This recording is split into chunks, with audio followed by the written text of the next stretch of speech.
বিমল চাকমা,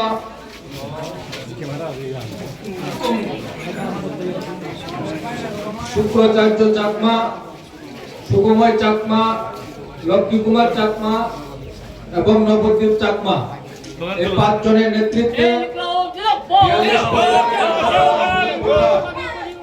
আমাদের রাজ্য সম্পাদক কমরেড জিতেন্দ্র চন্দ্রের হাত ধরে আমাদের কমিউনিস্ট পার্টির পতাকা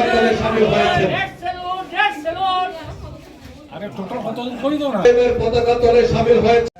আজকে পেচারথল বিধানসভা কেন্দ্রের অধীন এই নবীনছড়া বাজারে এখানে আমাদের একটা সভা হয়েছে। আমাদের দেশের সাধারণ মানুষের উপরে বিজেপি সরকার যে আক্রমণ, ত্রিপুরাজ্যেরও এখানে বিজেপি এবং মথা উভয় দল এরা ভিন্ন ভিন্ন কায়দায় একদিকে তারা দেখায় দু দলের মধ্যে এদের মধ্যে বিরোধ, কিন্তু জনগণকে ঠকানোর ক্ষেত্রেতে দুই দলেই সিদ্ধহস্ত।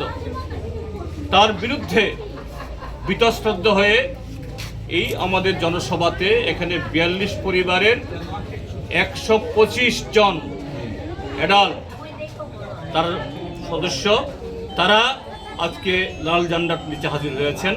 তারা বিজেপি, ত্রিপুরামথা এবং আইপিএফটির সংস্রব ছেড়ে ত্রিপুরাজ্য থেকে এর দুর্নীতিবাজ, জনবিরোধী এবং যেভাবে ত্রিপুরাজ্যের বিশেষ করে ট্রাইবেল অংশ মানুষকে তারা ঠকাচ্ছে, তাদের বিরুদ্ধে আজকে আমাদের এই লড়াইয়ের সাথে যোগদান করার মধ্য দিয়ে আগামী দিন জোরদারভাবে একটা ত্রিপুরাকে এই জঞ্জাল মুক্ত করার জন্য শপথ তারা আজকে নিয়েছে।